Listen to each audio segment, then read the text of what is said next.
Hello, everyone, and welcome to Lawn Care with ArborJet Ecologel. I have three handsome studs with me waiting right now to get started talking about lawn care, soil health, etc., all that stuff. Not exactly tree care, but it does fit into the same realm of a service that you can offer to your customers.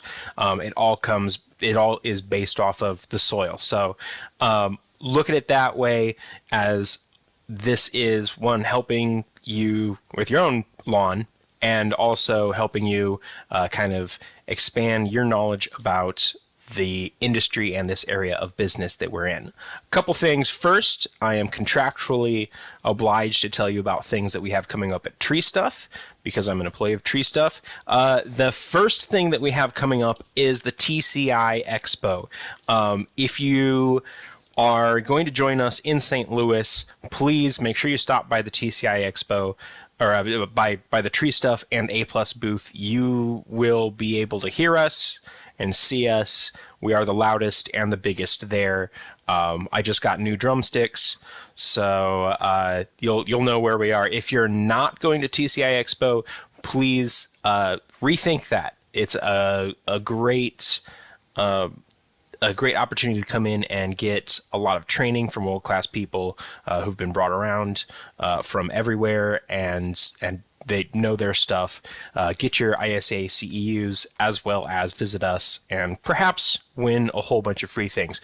We also, on Friday night of TCI, which is next week, have one of our famous A+ and Tree Stuff parties, which you won't want to miss. I was just informed that we did spring for the laser light package, and we have it's going to be fun. So there's over $3,000 in prizes, or in cash prizes, available just for that party. Come out to that if you are in the area.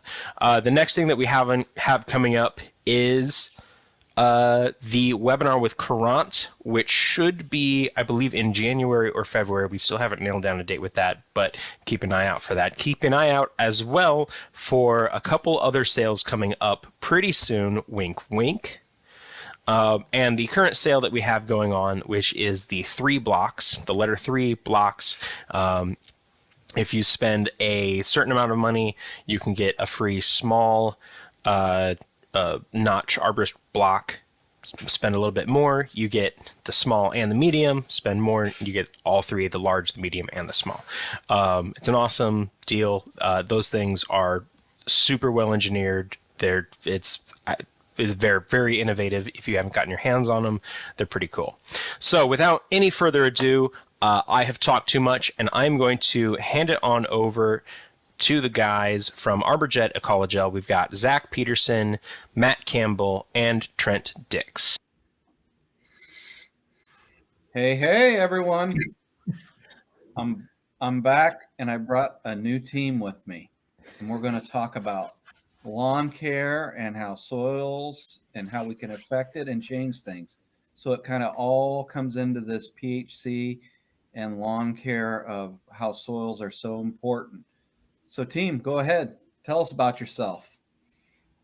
All right. I'm Zach Peterson. I'm over in the Milwaukee area, cover the Midwest, 13 states, kind of out to Kansas City, up north to the Dakotas, all the way over to Ohio, Michigan area. Got a lawn care background myself. Was at Mariani Landscape for a decent time in Chicagoland area, and then most recently with the Milwaukee Brewers as their grounds manager. Also have a turf degree from Purdue University. So just a little background information, and I've been with ArborJet and Ecologel since about like March 1st of 22. So take it away, Matt. My name is Matt Campbell from the Midwest. I'm the Southeast Regional Technical Manager for ArborJet Ecologel. I cover from North Carolina over to Texas, down to Florida. Grew up, like I said, on the sod farm. I'm National Erosion Company in the Midwest. Had a short time period with Site One and then BWI, who are 2 distributors, and then had the opportunity to come and join the team here at ArborJet Ecologel. New to the company, but not new to the products. Been using the lawn care products and tree products for many, many years in different types of programs throughout the United States, and happy to be here to kind of help educate and talk about the products. Awesome. Well, let's get into it. So, a little bit of history. We partnered with Ecologel. I want to say in 2018, 2019, if memory serves me right. And they're very unique, but they've had over 25 years experience, providing environmentally responsible solutions. And we're going to talk about how they can help with plant science, water conservations, and we're going to talk about just a few of these products and, give you a brief overview. But Hydrotain is the lead brand, and that's about soil moisture management. Geltrax is like dust mitigation. Aquatease for pond clarifying. Cytogrow, seaweed extracts, biostimulants. We're going to get into all that. And our BioPro line is just a broad array of special nutrients that these guys are going to talk about because they're the experts. And then we'll talk about Foreplay, and I think we may touch on FungiShield a little bit, but that's kind of like a hard surface protection against mold and mildew on like concrete surfaces and stuff like that. But let's kind of get into it and see what's next. So, guys, tell me, what's the factors, to have a healthy turf? How are we going to make a lawn live? Give it to me simple. Yeah. So Trent, just so you're aware, I don't believe the slides are moving on our screen. Okay. Just wanted to make you aware. But some of those main factors, right? A plant needs light. A plant needs moisture. A plant needs temperature. And then also, kind of wind and humidity are some of the main factors that we always see here. Going off of that, I don't know if it's still moving here. I'm trying, guys. I don't know why it's not moving. I'm clicking the button. It's not moving. Light, temperature, moisture, and I'd add in there, Zach, the soil chemistries for that kind of promote everything that we do as far as inputs go. So when you couple in the light, the temperature, the moisture, the wind, humidity, it all kind of evolves around the soil chemistries and the plant biology of how we input the nutrients. Exactly. So that's kind of what we can talk about today, the inputs, right? How we can alter those inputs because you only have so much control over light and moisture and temperature, correct?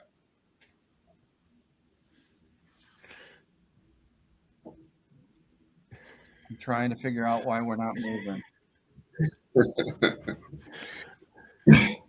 Like what I like to tell everybody is that when we talk to people about the different types of things and factors that for plant survival, there's one aspect that we can control, and it's not to get into the weeds that much, but right there at the rhizosphere of the root, that's where the root and the soil kind of intertwine.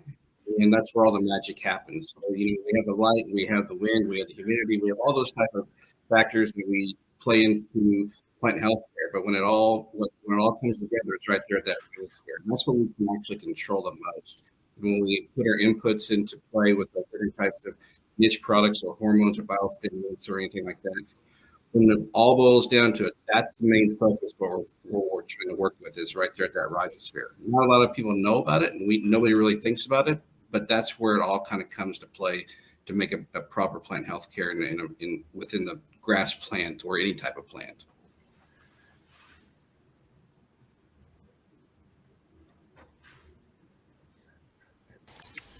Sorry, everybody. We've got a little bit of technical difficulty here. In case you didn't know, these guys are all experts in plant health care. That does not mean that any of us, myself included, are experts in broadcasting, even though I do this constantly. But yes, so Trent, is it moving on your screen? It is. I just disconnected my second screen, seeing if I can make it work. All right, let's see what happens here.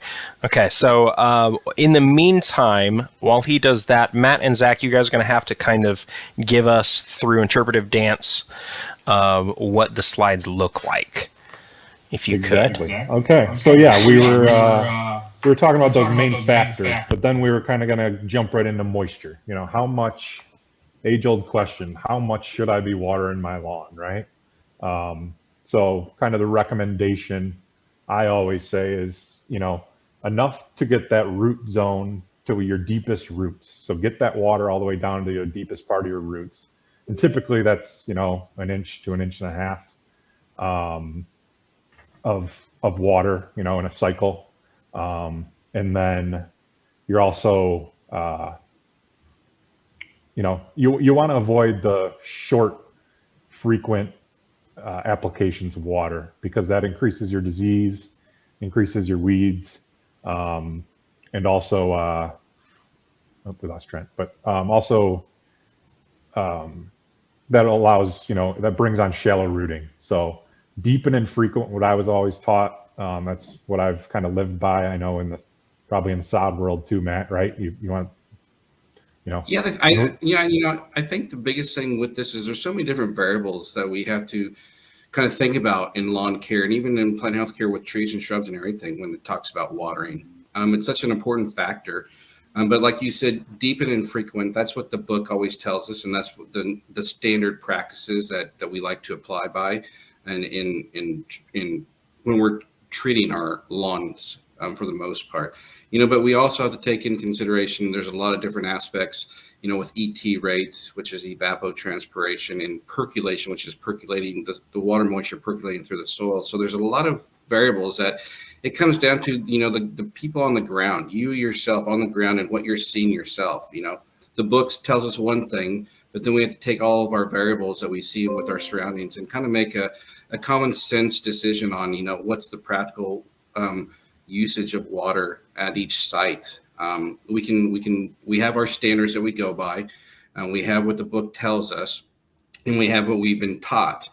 But then it ultimately comes down to us on the ground and saying, hey, you know, it's a little bit windier today, or hey, it's a little bit warmer today. And hey, you know, maybe this site has had compaction from previous years from whatever. And so we have to make sure we take all those things in consideration, use a deep and infrequent techniques, but also be aware that those can alter as well. You know, managing the moisture within the soil chemistries is the most important thing, like you said.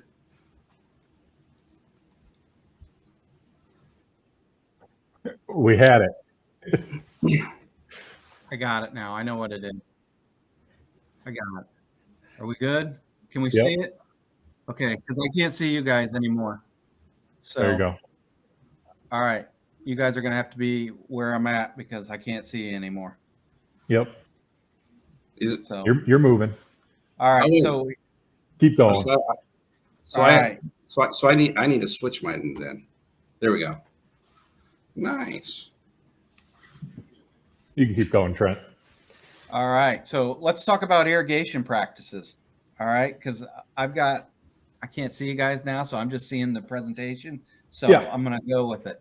So you guys tell me about irrigation practices. What's the best practices to water turf, whether it's, you know, the lawn, you know? So we kind of touched on that when you were going in and out of there a little bit. So, Okay. but you know, we one thing we didn't touch on, maybe timing. Yeah. As far as just a standard homeowner, you know, your water pressure, if you live in like a city, things like that, 4 a.m. to 8 a.m. is going to be your best water pressure. That's also like when Matt was talking about your ET, your evapotranspiration rates. That's where you're going to lose the least amount. And then you got less disease pressure, little wind. So if you're out doing liquid applications and spraying too, that's your best time, that early morning slot, you know. We'll get into seeding later too, but you know, new seeds, sometimes you're watering 3, 4, or 5 times a day. When I was with the Brewers, how we every 15, 20 minutes, sometimes we maybe have a cycle going, just keeping that seed wet as possible. And that's where one of these products called Hydrotain that we're going to talk about here soon.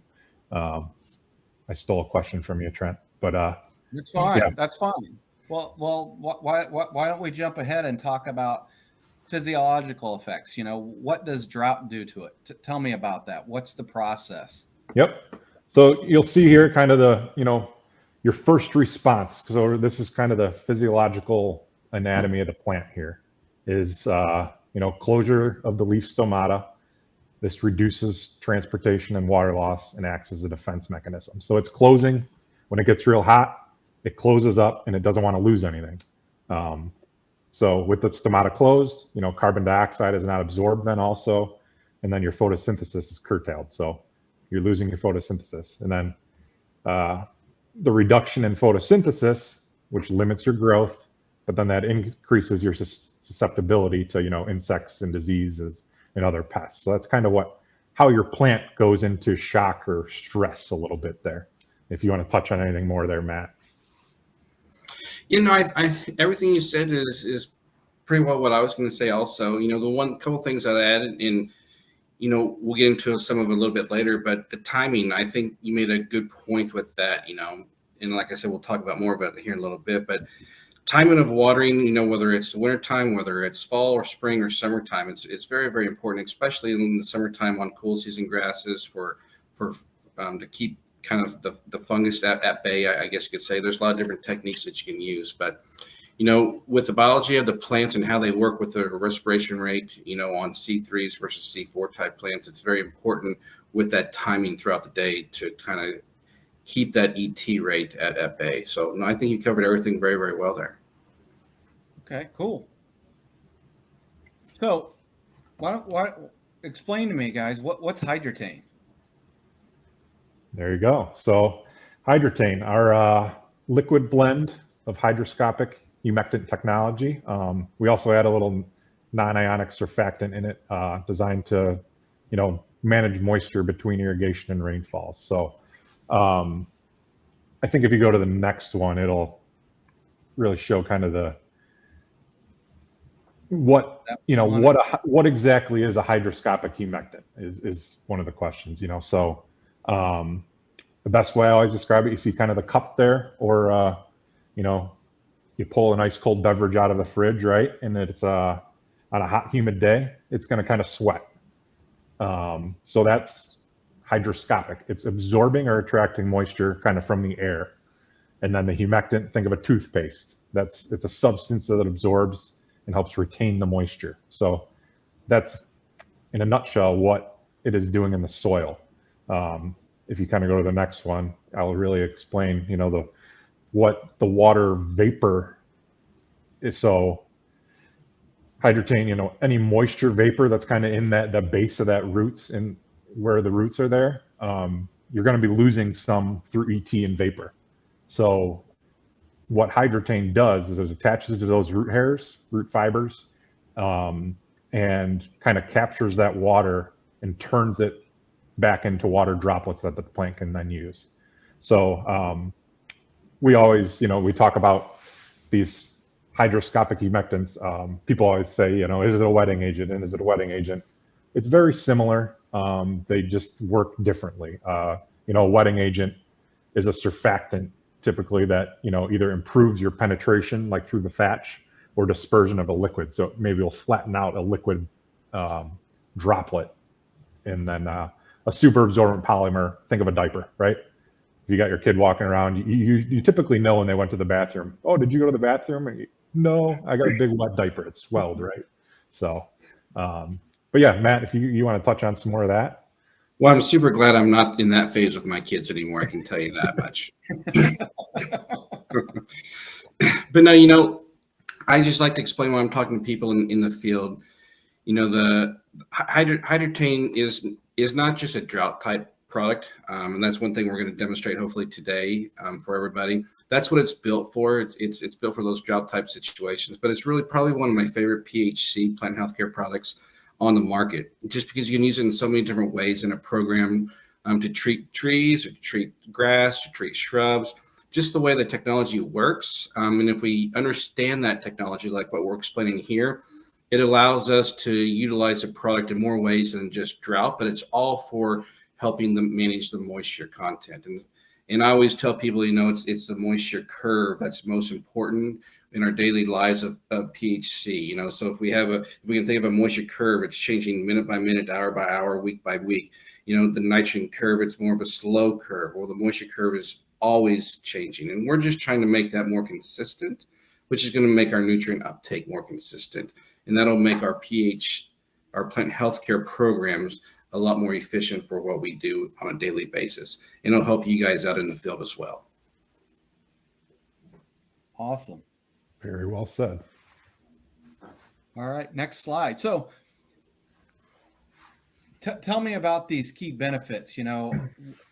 What's unique about this product? And, I see this before and after, but what does it do? How does it do it? Enlighten me, guys. Yeah. So like I said, with that hydroscopic humectant being in the soil, it can only hold so much water. So it's not, we always get that question, is it going to hold too much water and things like that? It can only hold, so much water. So it's not going to stay wet. It's not going to increase your disease pressure, things like that. Actually, we have some like golf course superintendents that they see that it, with dew and things like that, it pulls the dew down into the soil. So that actually limits your, diseases like dollar spot and pythium, because that keeps the leaf wet. But it increases your stress and wilt recovery. The best thing I notice with this product, I think, it's sitting there, reducing water. But once you do get that rain event, or you do put that water or irrigation cycle down, you get a nice bounce back effect when you did go to wilt. Actually, I should have added there's a YouTube video if you're ever looking for it, and it's just a 27-day, it's an old video, but 27 days of they shot a picture of the plants, and it shows how it goes to wilt, and then once you water it back, it bounces right back. But this helps reduce your environmental stresses to wind, poor irrigation coverage, right? Wind increases that. And like I said, we'll get into nutrient uptake here, and also seed germination. But it's great for, establishment. And then also one of those things is it's safe on vegetables, safe around kids, pets. It's a 93% USDA biosolid approval. So, but Matt, I'll let you talk more on it.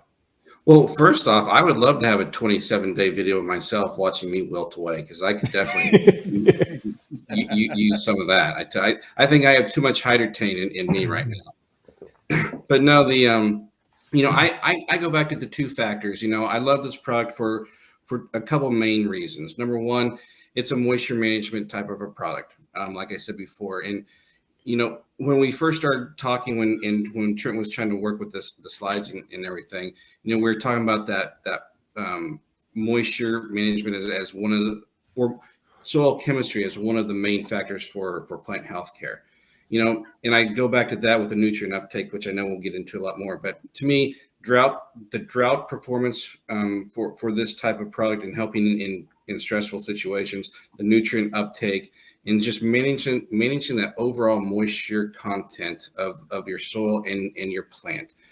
There can't be enough said about the benefits that plays a part in plant healthcare with what we do. There's not a whole lot of products out there that do the same thing. There's products that can do similar stuff, but there's not a product out there that can really do that has the active ingredients that can really do what Hydrotane does, and you get a 3-month long residual from this product that gives you an extra satisfaction of, hey, I can step away from this, keep an eye on it, but I don't have to be on top of it all the time. And you can see in this picture here, the true essence of when you do get in those stressful situations, or you don't get a lot of water at certain times. You get a flash point, you might not see it.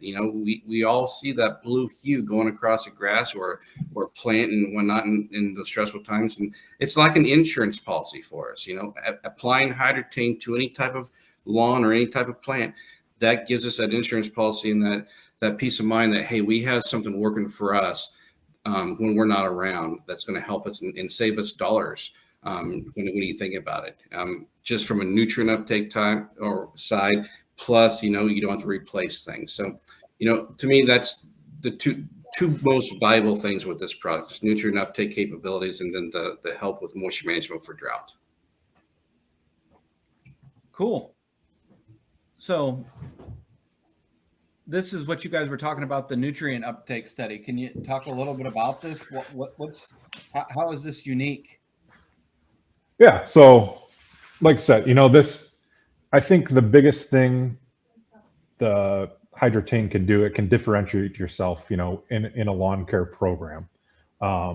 We know COVID, nitrogen and NPK prices have kind of come back, but during COVID, they shot through the roof.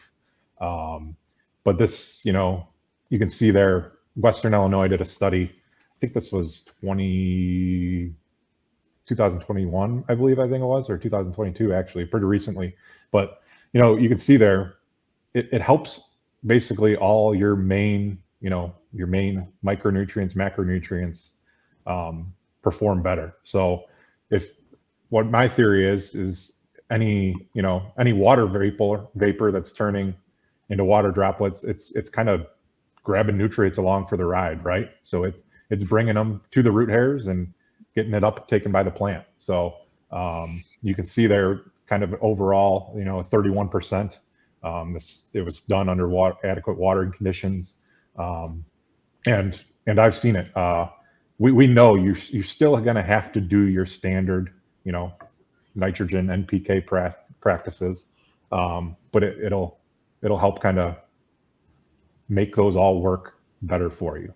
So it's a great insurance policy, like Matt said there. So go ahead, Matt. Yeah, you're exactly right, Zach. And one of the biggest things that a lot of people don't understand, we hear a lot of people out there saying, oh, it rained or it's really hot. Hey, we need to use Hydrotain now. But then you get a few weeks or a few months earlier than that, and you're asking somebody, hey, do you want to use Hydrotain in your program? They're like, oh, we got rain the other day. Well, there's truth and false to that.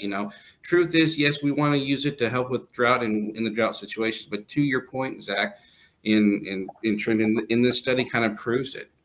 It's a great product to help with spring green up. You don't know how many people I've worked with throughout the years, and everybody wants to be the greenest out the gate. Everybody wants to be the healthiest out the gate.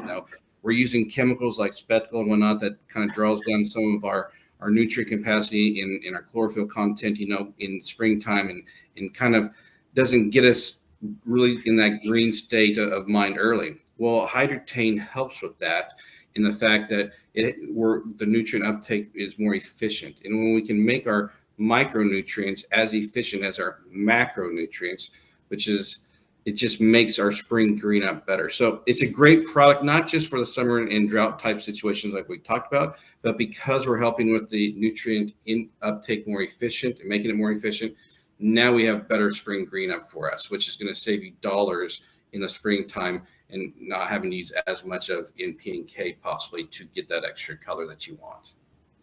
So yep. Realistically, this is value to an applicator, to a homeowner, or anyone. Like, it's just going to improve the overall treatments to your yard with less of something, correct? In a sense.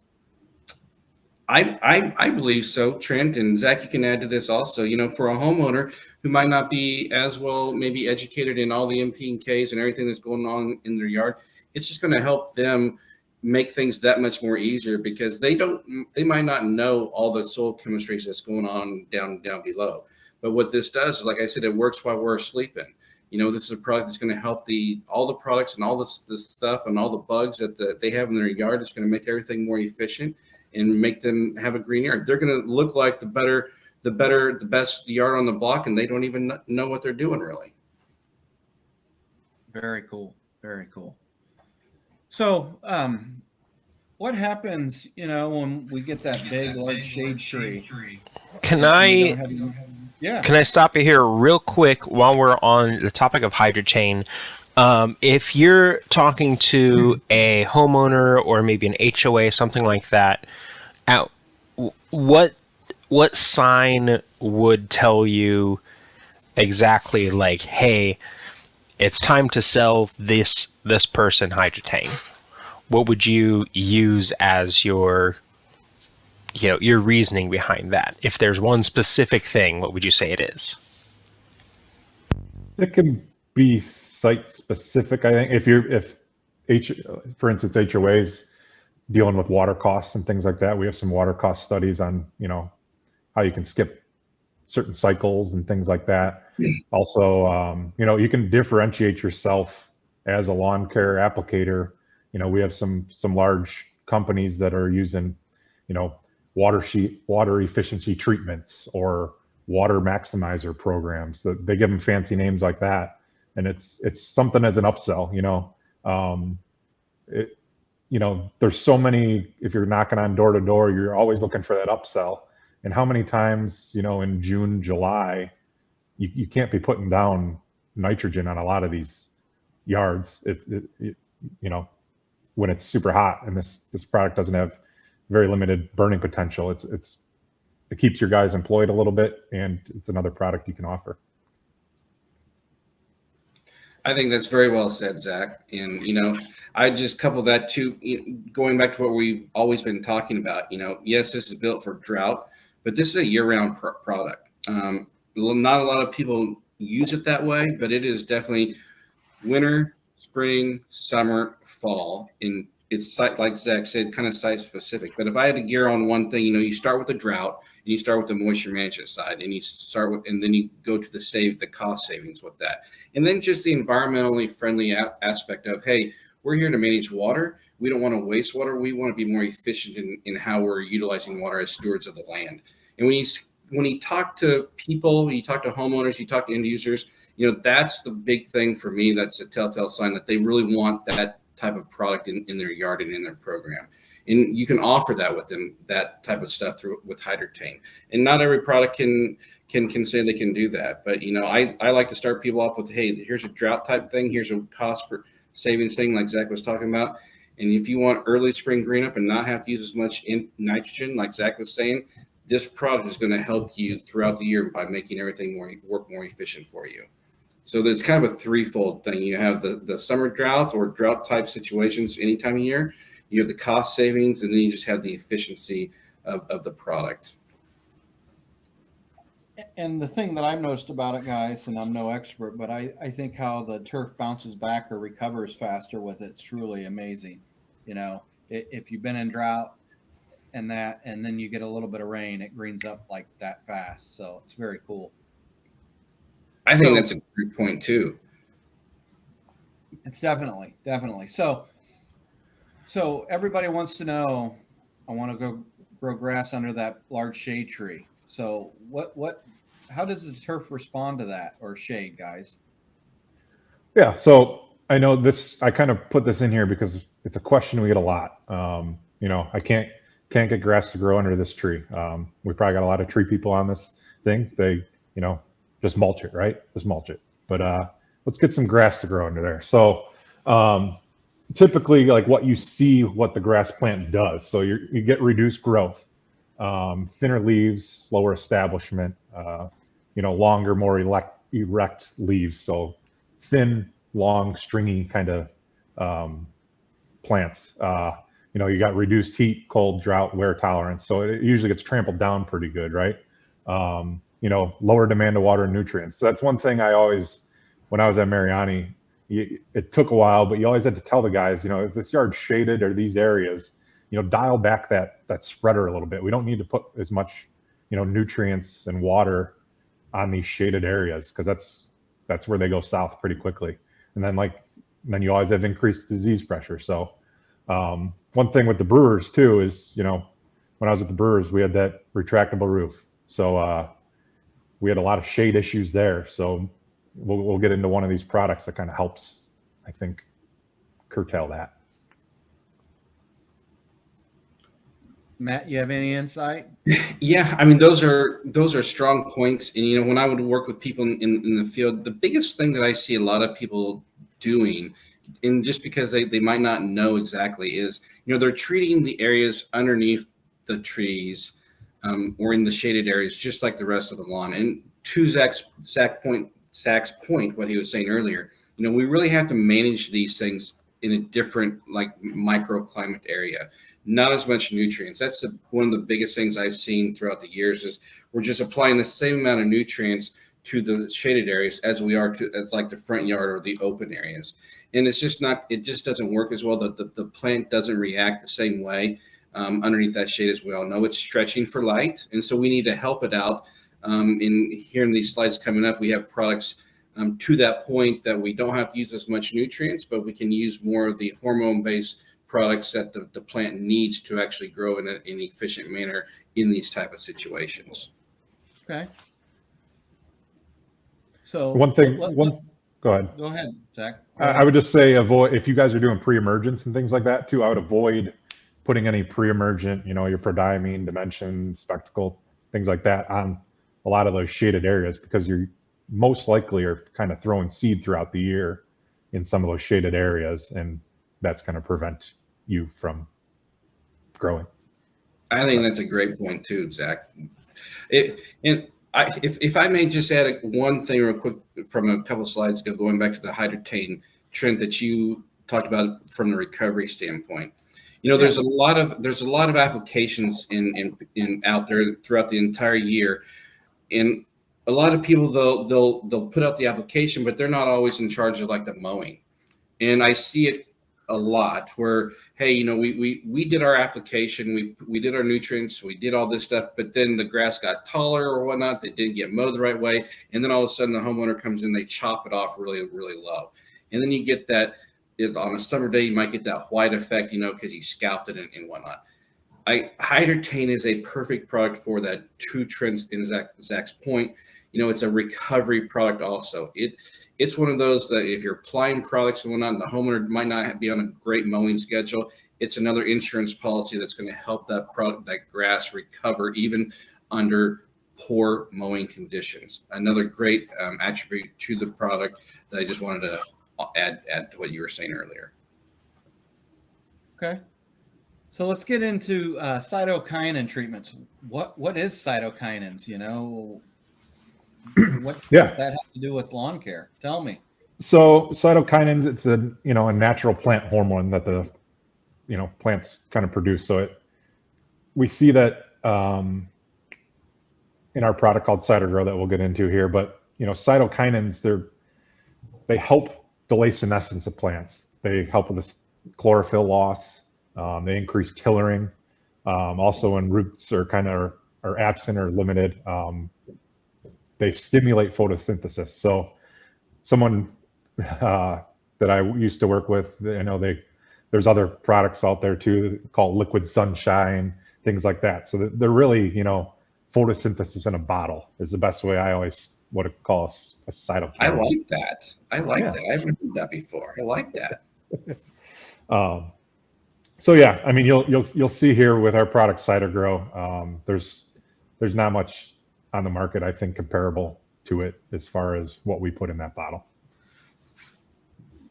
Matt, you can probably get into the scientific side of it. Well, I won't get into the weeds a whole lot, but I can tell you that this is like a ribeye steak to me. I love me some CytoGrow and the cytokinins. I think cytokinins is probably one of the most undervalued hormone that any plant that we work with has.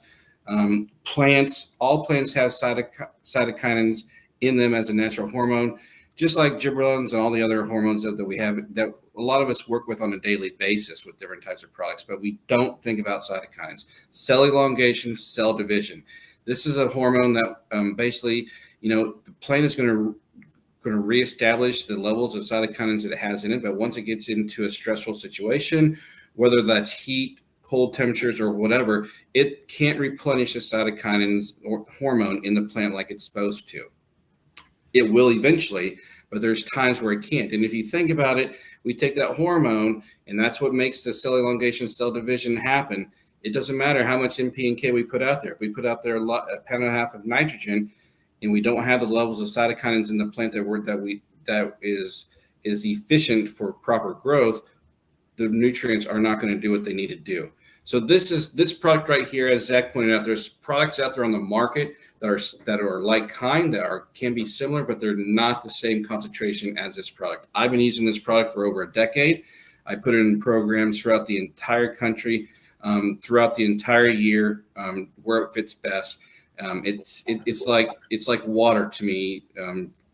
I use it everywhere. I think it's one of the best products on the market today, and it can help save money in any type of program.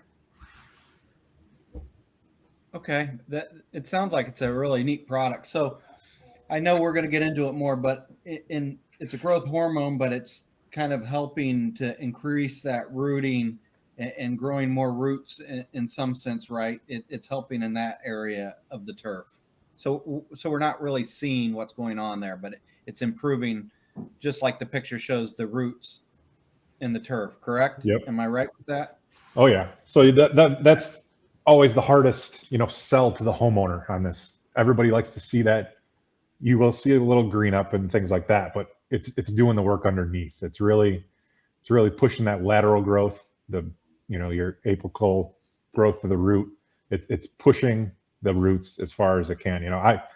This was a product, I'll be honest, we use this at American Family Field. Sorry, I always call it Miller Park. This was a product we put on the field there. Anytime we resodded, we use it as a monthly product. It pushed roots for us. You could see it instantly. Wow. Okay. Let's keep going then. So tell me about Cytogro. What makes it special compared to other products on the market? Yeah, so it's the proper cytokinin and auxin ratio. So they kind of figured that out. With it being a cytokinin root hormone biostimulant, everything is kind of derived from that. I always botch that word, but it's a seaweed off the coast there, and we make it so it's one of the only APA registered. So we kind of guarantee what we put in that bottle. We've done all the research and things like that. There's nothing on the market with 50 parts per million cytokinins in it, and it's one of the highest rooting indexes on the market compared to all the products. And then a lot of the other biostimulants typically have gibberellic acid in it, so that's where you get your kind of top growth. We've taken that out, so that makes it compatible with plant growth regulators and things like that. If you were to have gibberellic acid in with this product and you did a plant growth regulator, you're just canceling each other out. You're wasting some money there. So we make those compatible, and you see that on a lot of the sports fields in golf. This is why it's such a popular product in golf, is because they use a lot of plant growth regulators also. Yeah, it's a great product, to your point, Zach, for cool season grasses in the summertime. So you're not putting out a lot of NP and K and trying to add more value for disease pressures and whatnot. For warm season grasses, in the wintertime or just in the summertime to lower nitrogen costs. I mean, you're really going to be pushing out that lateral growth with this, like I said before, by adding in more of the cytokinin hormone that the plant might not be able to replenish on its own. We forget about this hormone a lot throughout our programs, and utilize different types of products to push growth. But the main reason for pushing growth is naturally through the cytokinin hormone process. And this is how we drum down our N rates and save money on our bottom line to grow plants and grow grass in general, whether it's cool season or warm season. Okay. So I think that picture kind of says it all. It's always a good telltale sign there. It's hard to. I did this little study in my backyard this summer too, just with a glass vase, and I stole a piece of sod and applied this, and I got very similar results to that. One thing I like about it, very low use rates. So you're only, that 0.8 initially. Some lawn care companies, it always, if you can do that 0.8 initial, that's great. And if you could do monthly, that's great. But also, if you could do 2 apps a year, it'd be great. But if I always like kind of doing that 0.8 ounce per thousand, right before you're going into those stress conditions, or if you want to recover from the stress conditions. So going into spring or going into summer or coming out of the summer into fall, that's a great time to use it. okay. Yeah, I mean, you're looking on programs a lot of times. You're looking at $10 an acre. I mean, you can add this. This is a product that you can use as a standalone application, or you can use it as a tank mix on a lot of different things. I mean, if you're already using a nitrogen product or using a herbicide or a pre-emergent, it's compatible to do that with. I mean, and it's economical enough where you can add it, like I said, at $10 an acre, $15 an acre. You can add it to any type of application or program, and you're not going to feel the pain, and you're going to get a lot out of it. A lot of different applications on this, not just lawn care, but hydroponics and a lot of different stuff. Just an overall great product that we all need to use because it's a natural hormone in the plant for proper PHC care.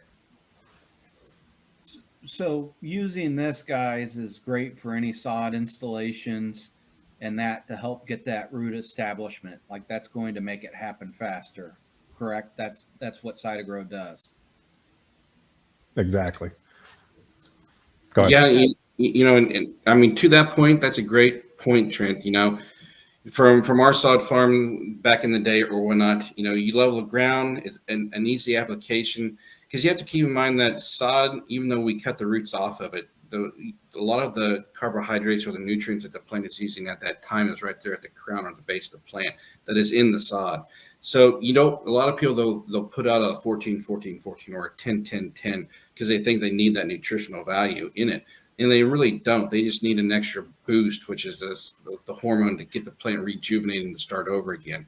So underneath the sod, great product is Hydrotain. On top of the sod, great product is Cytogrow. Or you can just use Cytogrow on itself. Because like I said, you're not really trying to add nutritional value where you get that big flush of growth and then you have to mow off like 3 or 4 inches. You're just trying to restart that plant and get it going again because it has everything. The sod has everything it needs to get that 2 to 3 week process of rooting in. I think it can grow hair too, possibly. It might be too late for me, Matt. It might be too late for me. Hey, you're going to be our test. He would know if it did. I have a quick question here. Chris Kravenke on Facebook asked us about Hydrotain. I think it's going to be something also that's going to be asked about Cytogrow. Is there a usable lifespan for Hydrotain where it would not be as effective as your first application? I would say same thing about Cytogrow.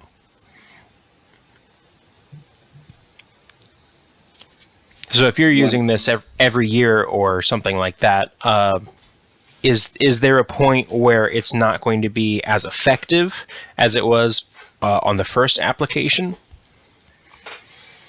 So I can answer that if you want, or if you want to go, Zach, you can. Go ahead, Matt. So very, very good question. I get that actually quite a bit throughout the year. And what we have to keep in mind for Cytogrow is it's a natural hormone in the plant. The plant does use that hormone, and so it has to replenish it. So when we apply it the first time, we're going to apply at a certain rate, and then you can drum down that rate if you want to on the second application. It's not going to be worse off in the following year because we're naturally using that hormone throughout the time. So it's a process the plant goes through. Can you use too much of it? Yes, I think you can, but that's an extreme amount. I wouldn't be necessarily afraid as long as you're sticking with the labeled rates and whatnot, because it's something that the plant is constantly having to use and having to replenish. The same can be said with the Hydrotain molecule. It has a residual effect to it. So, like Zach mentioned earlier, it has it lasts for the molecule lasts for like 3 months and you replenish it. But there's so many variables in with that. You come back the next year, it doesn't matter because those molecules from the residual is going to be gone. And so you're constantly replenishing those because the soil chemistries and the system is utilizing those products. And there's also kind of added, there's more than just the cytokines in Cytogrow. We claim, the cytokine part per million. There's humic acid, there's enzymes, vitamins, other goodies that the plant likes, and that microbial activity will break down over time. So all those added features will need to be replenished. Good point there. And I think the biggest thing to answer that question is these are all things that are naturally being used. And so when you come back and use them the next time, it's not like a detriment or a bad thing where there's not going to be resistance built up like in chemicals. I think the key too, guys, and I think you'll agree with me, is we're building a great soil biology. Like we're improving the soil, and by using these products over and over, we just keep improving that by giving, the microbes food sources, and we're changing that soil biology to be what the turf needs, what the landscape needs, anything like that, right? Absolutely. Yeah. This is definitely we kind of have a flyer here later on in the presentation, but this is, it's one of our carbon products that we promote too. So if you're looking for carbon products, this would be one of them for you. Yeah. So let's talk about thatch. What's good about it? What's bad about it? I mean,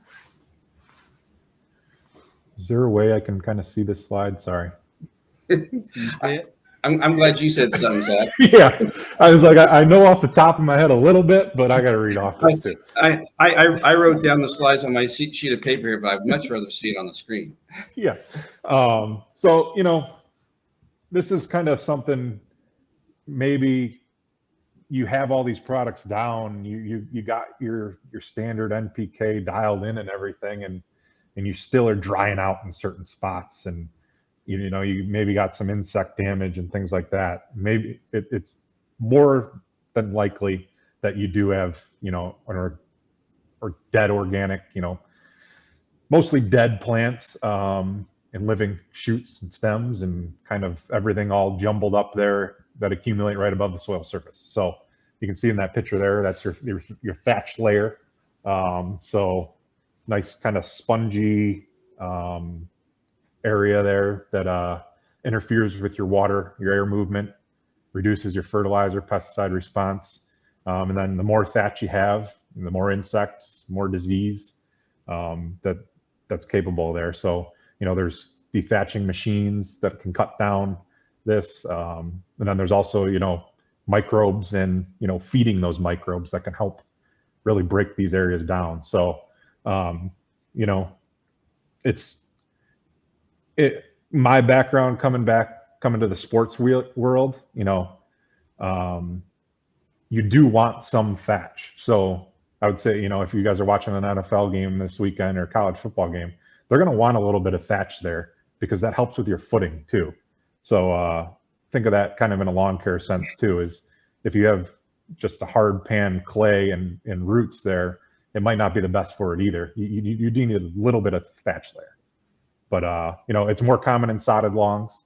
So if you're getting in a sodded lawn, say you just bought a new house in a new community and it was sodded, you should probably look into thatch control.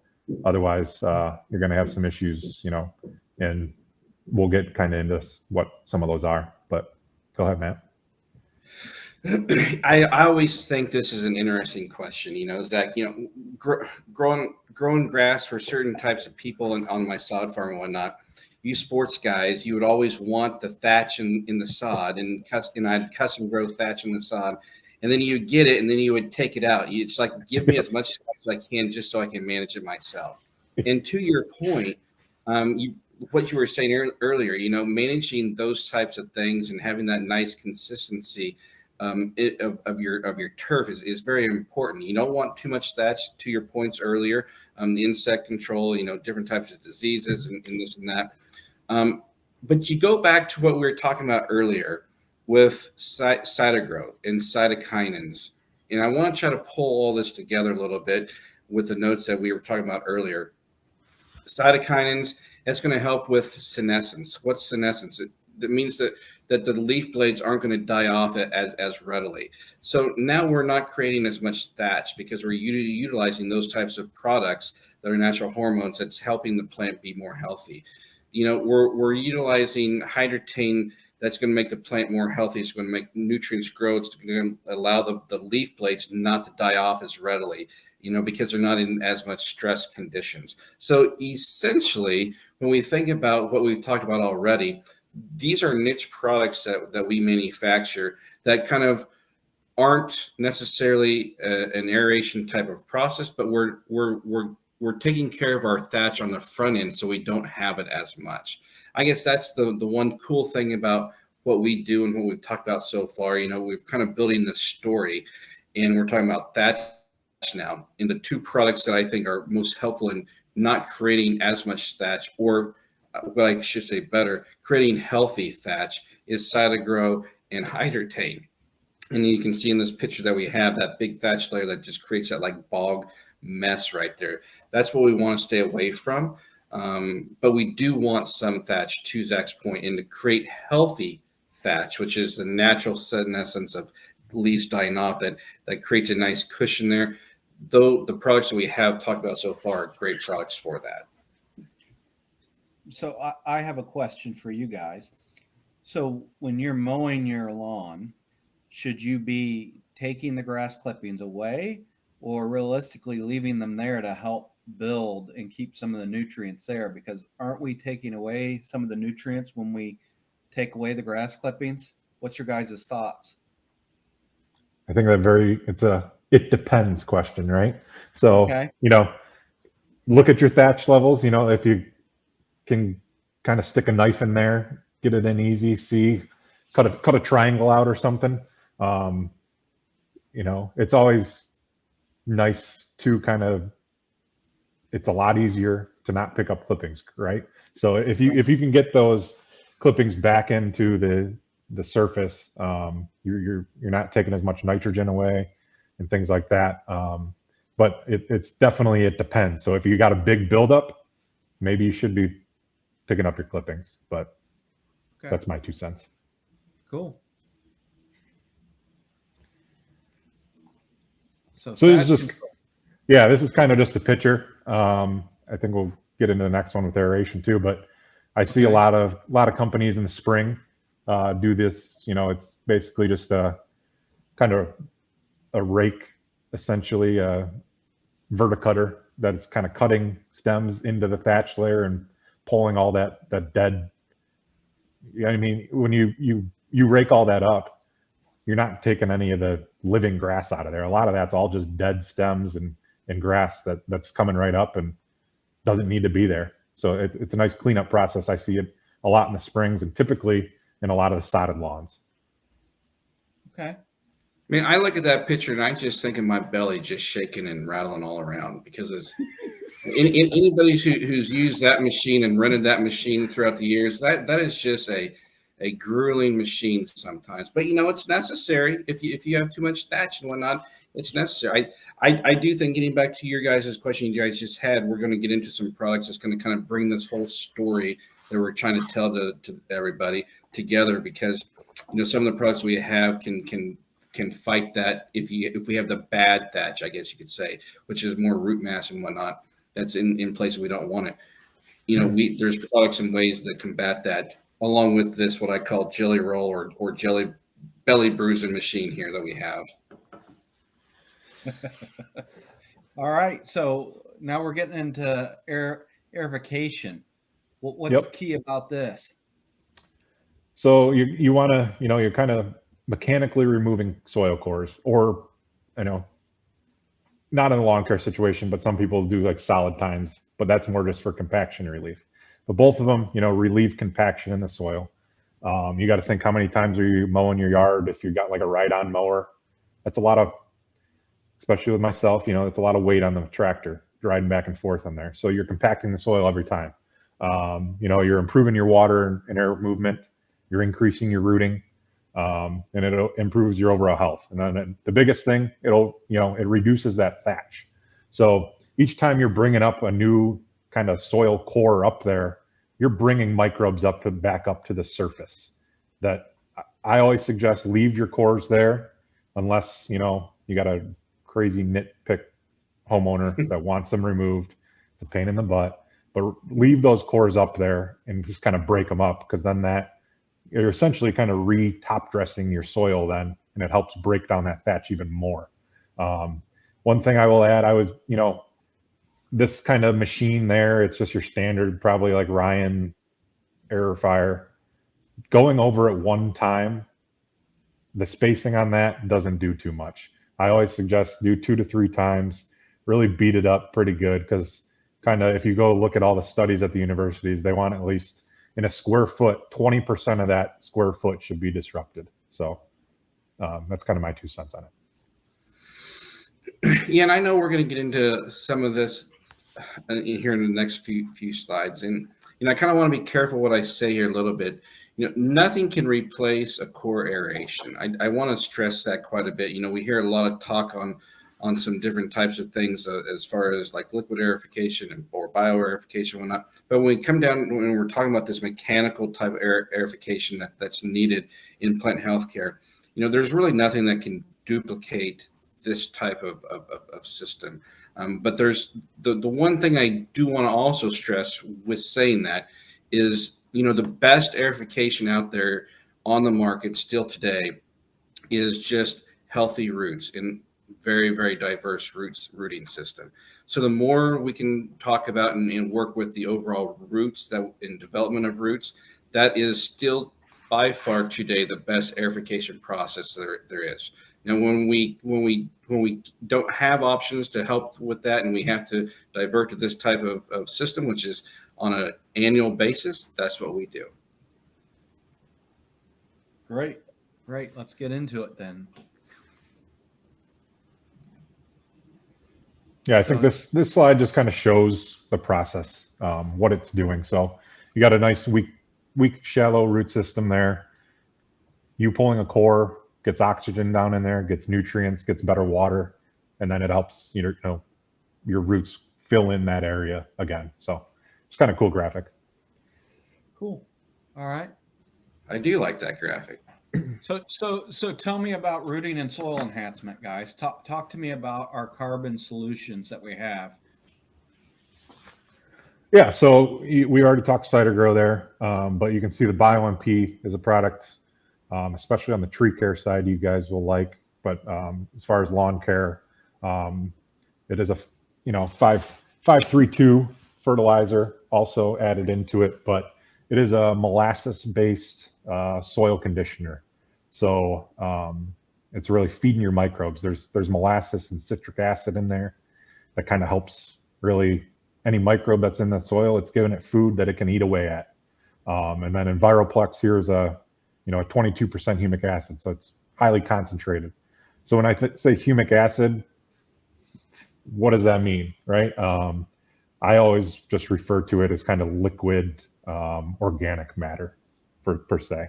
So it kind of helps condition the soil, and then a lot of the other humic acids on the market are 11 to 12%, even 4% out there. So it's a highly concentrated product.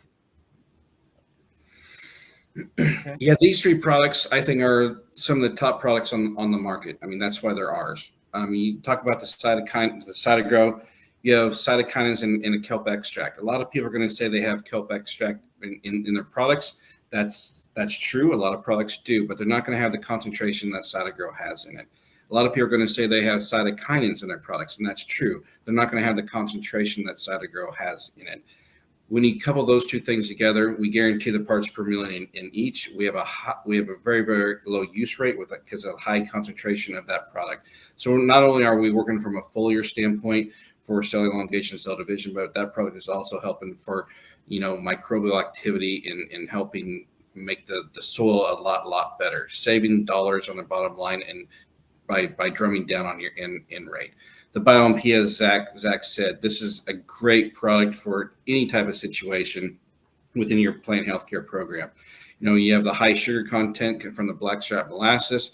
There's a lot of molasses-based products out there on the market, hundreds of them. They're all going to have some volvics, they're all going to have some humics, and they're all going to be just straight molasses. You'll be hard pressed to probably find very many blackstrap molasses, which is sieved 3 times. It has a high sugar content that this has. Very, very concentrated product per 2 gallons of water, so you can play at this rate how you want to. And the third point about this product is you will be hard pressed to find a product like Zach said that has a 532 analysis to any type of molasses based product. Most of your products out there are just going to be your basic type product. The EnviroPlex, Very, very underutilized product that kind of gets lost in the talks a lot of times. But as Zach said, 22% humic acid. Most products out there are going to be 5, 10, 12%. There's a couple out there that are 20%. They're more on the humic side. And you have to keep in mind that the humic acid and fulvic acids we use on lower pHs, humic acids we use on higher pHs. But that's kind of where we are at in the lawn care program. We're around the 6 to 7 pHs, and so that's where the Enviroplex product really comes into play, and why we use it with that type of product. So, I didn't want to get too far into the slides, but the 3 products there on that soil enhancement program, as Zach was saying, very, very good products that, if you can't get mechanical machinery into a place, those 3 products can give you a soil enhancement properties to help with aeration for rooting, for better rooting. So what you're saying, Matt and Zach, these products are going to help break down that thatch to make it to nutrients that can go into the soil. Like, it's not going to be sitting there. It's going to help break them down or get the soil microbes feeding on it to where it's not an issue. It's aerifying that area. Yeah, the BioMP is specialty in that. Like we said, it's a microbial feeder. So when you have a thatch layer or whatnot, those are the type of products that we use to kind of break down a thatch layer, are those microbial feeding molasses-based products. And that BioMP is a very, very highly concentrated product to do just that in an expedited manner. And plus, you're adding the 532, which is an all mineral based type of a product analysis to that. It's just going to enhance that, because those microbes are going to feed even more, be more happy in what they're feeding on. Okay. Yeah. So, I mean, you go back, Matt, you have some customers how many, commercial accounts that are just putting, urea down and things like that. They all just want green grass, some iron out there. And you throw, one of these products out there one time, and it just kind of, it takes off, right? So all those microbes in that soil they're sitting there, we're just waiting for a food source. So it just takes off, and it's almost like, applying a full fertilizer at a kind of cheaper rate. You're exactly right, Zach. That these are kind of like jump starter products. You don't need to add the NP&K at pound and a half or whatnot. You can start with these if you're on a new project or a new site, and you can you're just jump starting the soils, and you're jump starting the turf, and from a foliar feeding, from a soil feeding standpoint. They're great products that a lot of people don't think about, because they think, hey, we just need to put some nitrogen out. Well, no, you probably don't. You just need to jump start your soils, and like Trent, you were saying, jumpstart the microbial activity and get all that stuff going, so everything else works efficiently. So great products. Like I think I mentioned earlier, if you're looking at the front entrances of like commercial properties like HOAs or whatnot, or just you have a big meadow or commercial sports field type thing for the county, these are great products where you might need a lower NP&K because you're more worried about the weed management and you just want healthy grass. This is a product mix right here that basically really does a good job for you. Okay. So we talked about a little bit of the soil. Let's get into turf grass growing season, cool season turf right now. You guys want to talk about that a little bit, and then we'll get into the warm season stuff? Yeah.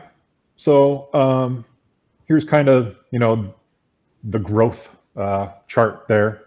So you can kind of see we're in that fall where we're building up the roots for it to get cold here. But one thing I always, noticed, especially with the Brewers, when we're, baseball season starts earlier and earlier, March 30th, right? You're trying to play games, you're trying to grow grass. We had cool season Kentucky bluegrass there, we'd be taking soil temperatures and things like that. We would not see any activity until those soil temps, reach that 50-degree mark. So we'd be waiting for that 50-degree mark. Obviously we had tools to kind of manipulate that a homeowner can't have. But that root growth was 50, to 75, and then your shoot growth, you started to go up from there. But once those microbes warm up enough, that's when your plant starts going. So again, going back to the microbes, feeding it. But like I said, we're getting into the winter. We're getting into these times right now where you should probably be doing your last steps here. At least I'm in Milwaukee. It's starting to get pretty cold here. Because once the winter comes, that plant kind of shuts off, goes into dormancy. You're wasting fertilizer. You're kind of not polluting, but it's not getting used, so it's prone to leach or run off. And then we're getting into the spring. You got to be careful. You don't want unwanted growth surges. So you can see there, all your top growth there is coming out of the spring, and then that heat hits, everything slams the door, shuts down.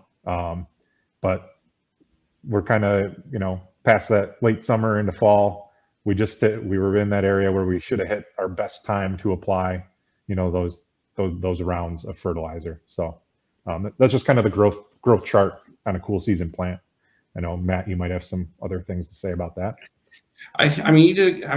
What you said is what I would pretty much say. The biggest thing about cool season grasses when we go through a program, and that I'll probably add is, everybody, they try to hit those spring and fall with like heavy nitrogen.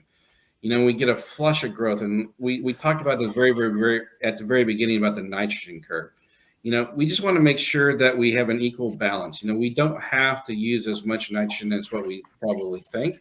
And if we're applying the right products that we've talked about throughout this program, we're kind of, like I said, we're kind of telling a story.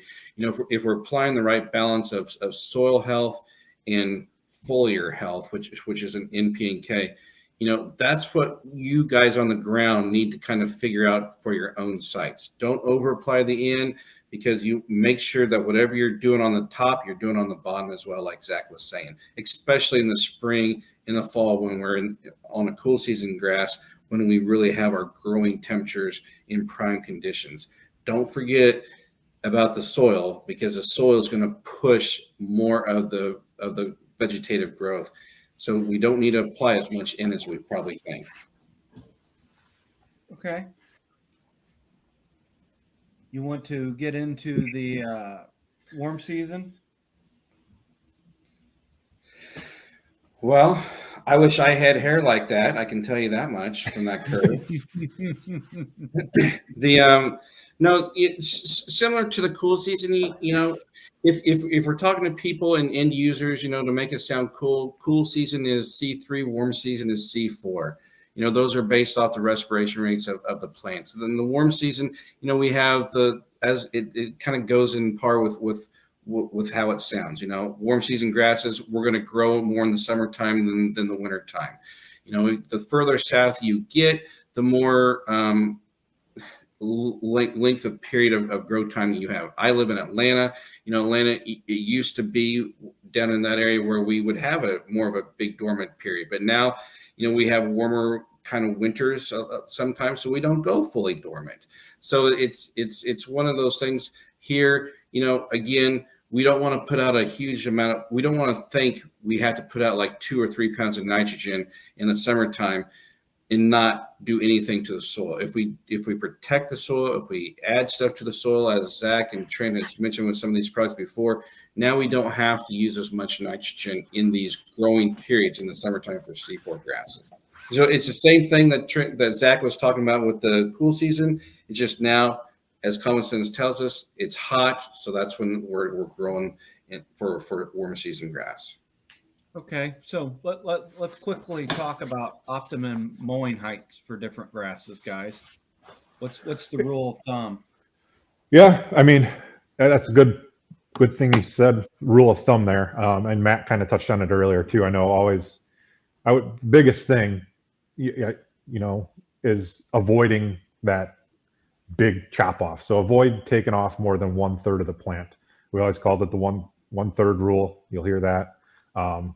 You never want to take off more than 1/3 of the plant, because then that really does shorten your roots up too. It kind of puts some optimum mowing heights on there, but I like that graphic too. The reason I should have put a picture of like a prairie up too. So if you if you ever looked at prairie roots, they're massive because look at how big those grasses are getting. Whereas if you maybe looked at a putting green, the roots might not be as thick because of how short the leaf tissue is there. So general rule of thumb, the more the depth of roots decrease and the maintenance increases. So as you're decreasing your heights, but there's kind of just a graphic on suggested mowing heights, and those obviously can vary certain things, but I would say as a homeowner, that's kind of what you want to keep your heights at. So what you're telling me, Zach, is if I got 4 inches of grass, and I'm not saying I do, but if one of my neighbors cuts the grass to 1.5 inches, that's not good practice. No, and you can tell that you always see those people that come out in the spring and just hack it down, right? And then it's discolored for a month, and then it comes back, and it's funny how it works that way, right? And you just you slowly, if you're ever doing a big, say you did just take over a new house or things, just slowly work it down. That you'll see a golf course, if they're growing in a green, they slowly just work it down week by week and things like that, and that's how you don't damage the plant. I think this slide is very good. I mean, we could probably talk about the do's and don'ts to this slide for an hour. I mean, if we have any listeners who are listening to us and they're in college courses right now or recently had college courses, they spend a semester on this alone. It kind of baffles me and everything, but there is a lot to the grass height, mowing height, how to mow it, and how fast you can bring it down, what products to use. I mean, it can get very, very complicated, but this slide kind of pinpoints exactly kind of the baseline of what we should follow. Okay, cool. So you're saying that I should tell my wife that I don't need to mow this weekend? Yes, absolutely, Kale. Do not mow. Let it go. Unless you need to break up some leaves, right? Bump up the height and break up your leaves if you got it. Yes. But I know we kind of can talk about some end fertilizers and things we're going to get into here, but the main difference, we got a quick release and slow release. Quick release go ahead. Real quick, guys, before we get into that, can I go back a little bit with a couple questions here? Yeah. Do it. Okay. So the first thing is we're talking about Cytogro, Hydrotane, etc. What are we talking about with the shelf life of these products?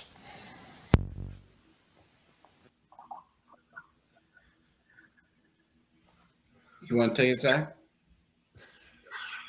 Go ahead. Are you talking about Cytogro and Hydrotane, right? So, I mean, the shelf life for everything's going to have a shelf life.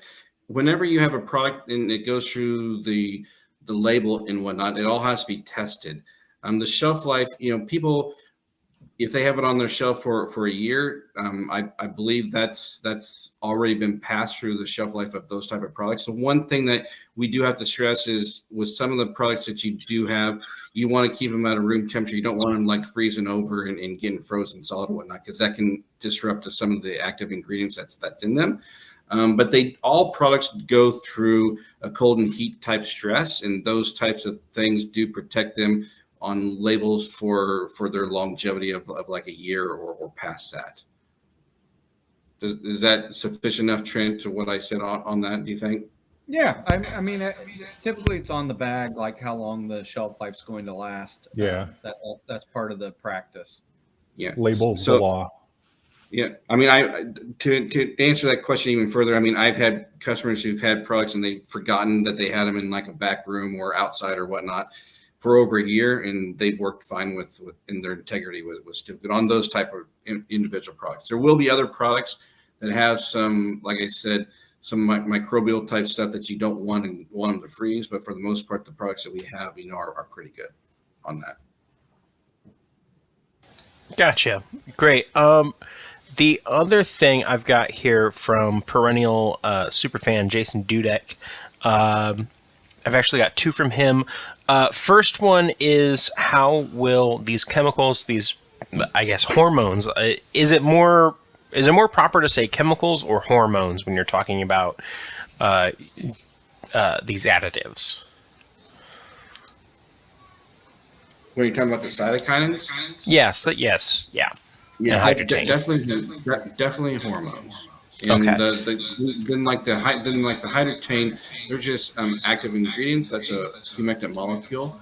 Mhm. But yeah, when you're talking about the hormones in the turf world or in our industry, chemicals and hormones are two different things. So, Okay. would you agree, Zach? Yeah, definitely. Okay, so his question is, what is, will these affect his tortoise at all if it eats the grass?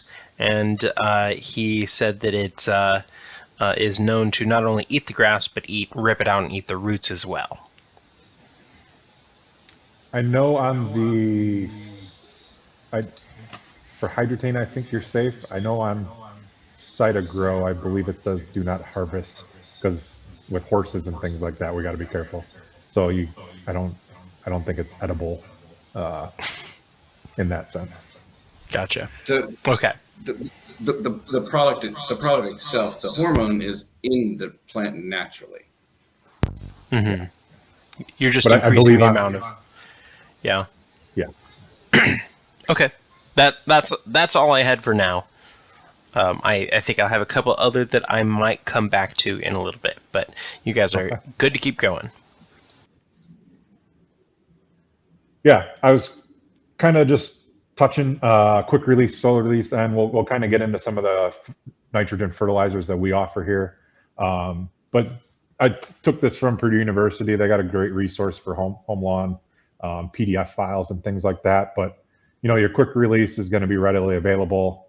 Rapid greening, typically less expensive, but higher chances of leachings, things like that. You are more prone to burning the leaf if you do use a quick release. These are also water soluble products. And then some things such as slow release products are your coated ureas, your polymer coated things, your methylene ureas. These are synthetic slow releases. And then your organics, your milorganite, your corn gluten, your manure. They typically are slower greening response, but they're typically usually, controlled over time. So going back to, Matt's curve there with water, some of these N nitrogen sources and potassium usually is controlled release. You get that steady growth over time, and you don't get those big flushes and things like that with the slow release.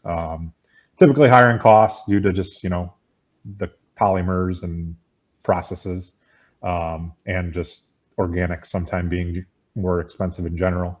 And then they're also usually not water soluble, but I'll let Matt kind of dive into that a little bit more if he wants to. I think you covered it pretty well there. The few things that I would add with that is, we just need to keep in mind that there's two forms of N that the plant actually can uptake. And that's going to be the nitrate and then the ammonium. Those are the two forms of nitrogen that all plants can uptake. So it doesn't matter what type of product we're putting out there or what's in our bottle or what's in our bag or whatnot. We have to understand that they all have to go through a process. And this is true with even urea.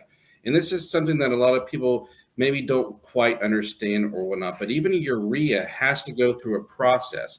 So even though that we're fearful for the potential burn process that the product has, like on certain applications and everything, we still have to understand the process that these products have to go through to get to the two forms of nitrogen that the plant can actually take up. As we go through some of these products in here, it's going to be, Zach and I know we give this a similar presentation on this quick release, slow release, and how they are in, or what the active ingredients are for each product.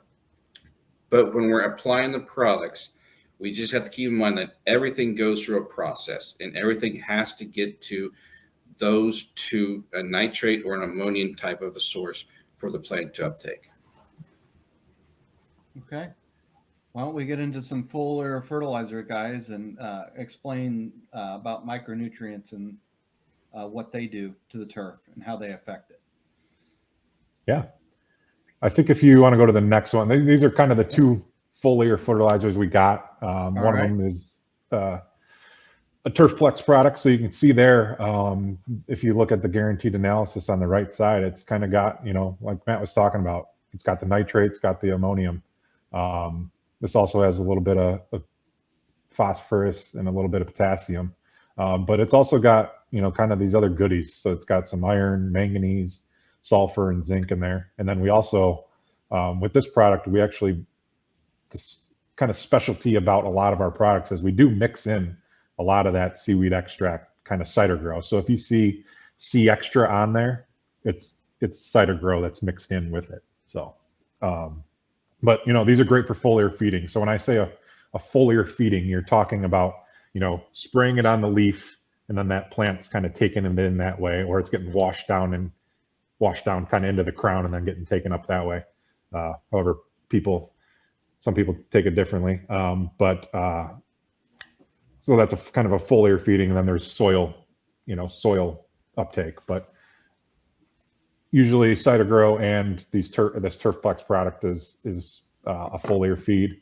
This has a 20% nitrogen, so you're getting plant vigor, increased playability, increased tolerance, great color with all those micronutrients and everything in it.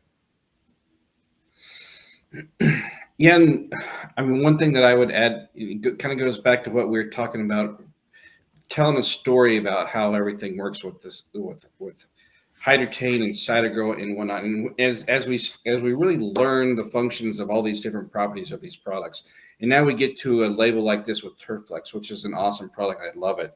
We have a UAM product here, but we have C extra or a cider grow type of a element that we're adding to it. And when we think about the UAN type of product, which is a quick release fertilizer, but it still has to go through a process to be available for the plant to uptake it, as we all know.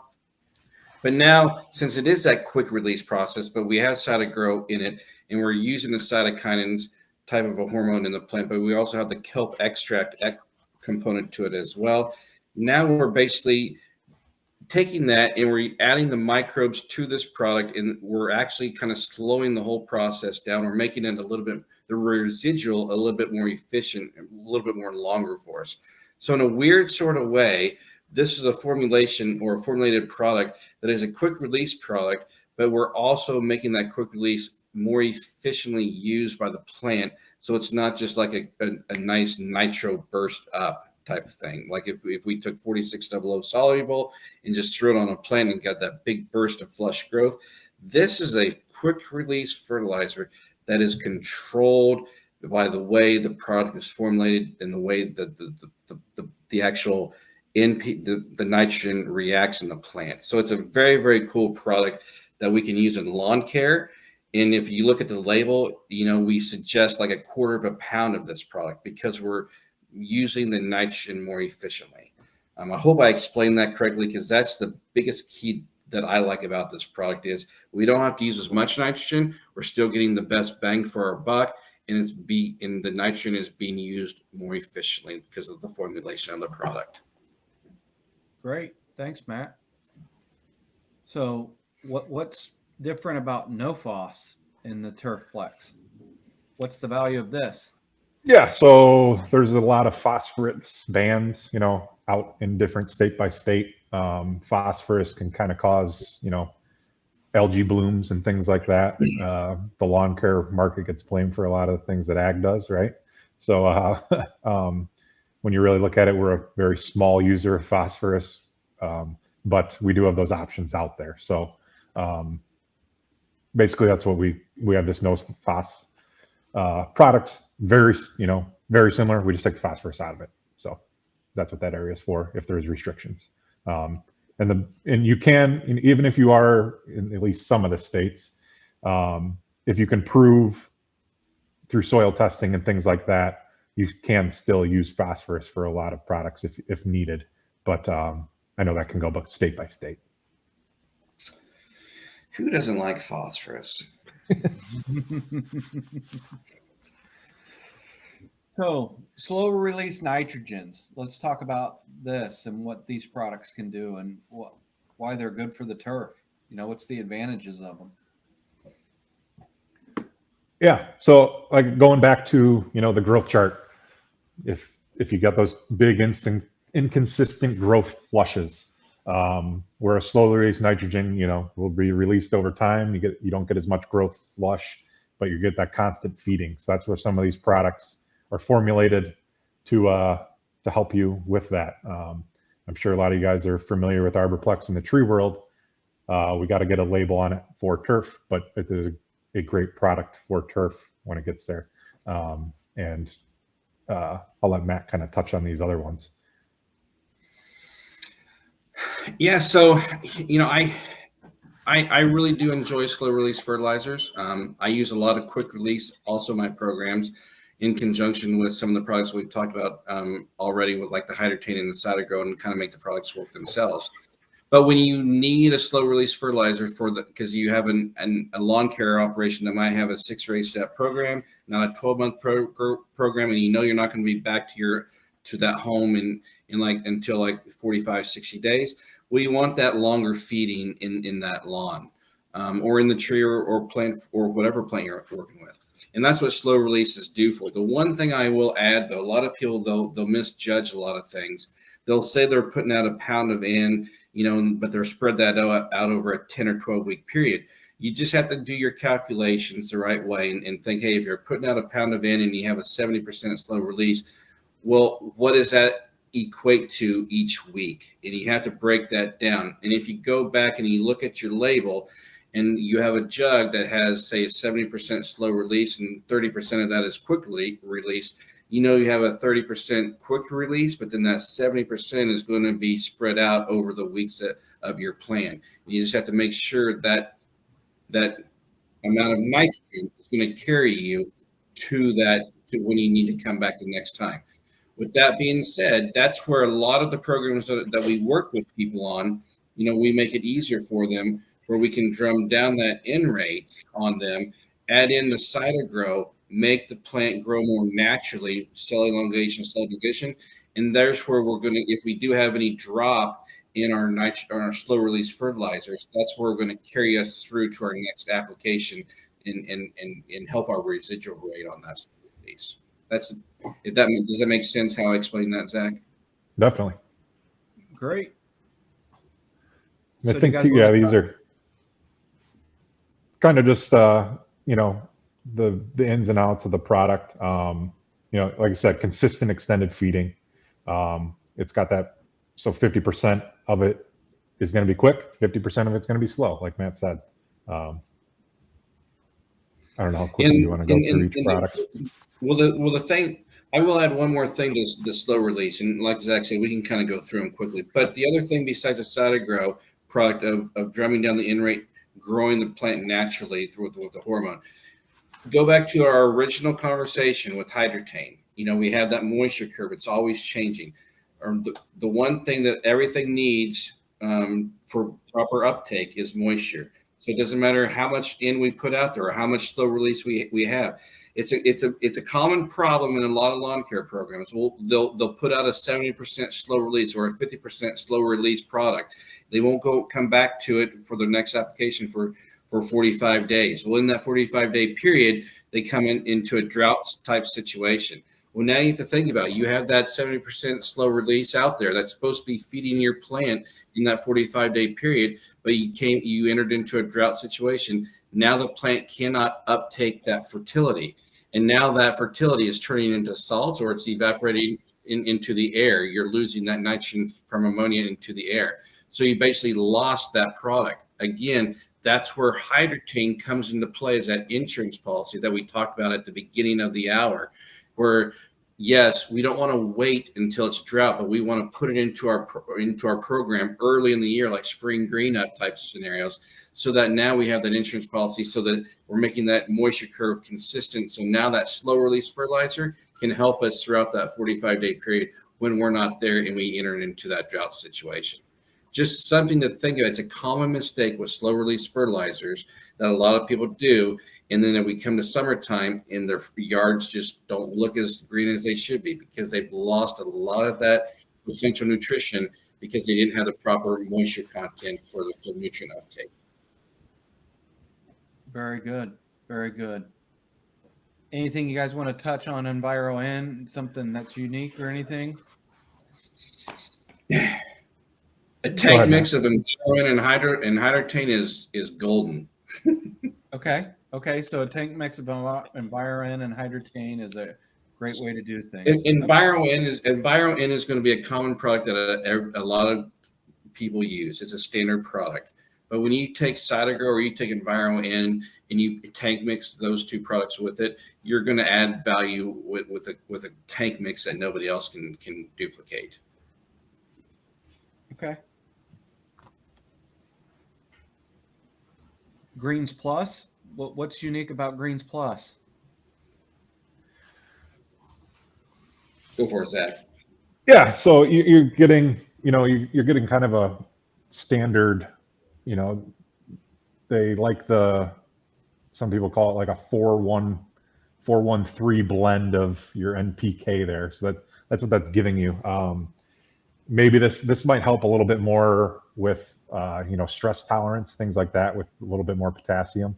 So that's what this is. This product's a little bit, obviously with the name Greens Plus, it's a little more designed for golf. But in certain situations, if you're high-end residential, this could be a good product for you. But 65% slow release nitrogen there. This is probably more of a spoon feeding product with the low end there. But wherever you got inconsistent nitrogen responses and deficiencies in potassium and things like that, it's a great product for that. Yeah, I would agree 100% with you. And then we also have there's a zero phos option for that. Okay. I don't know. Can you move my fat face out of that label so that the people can see it? I don't know if that would.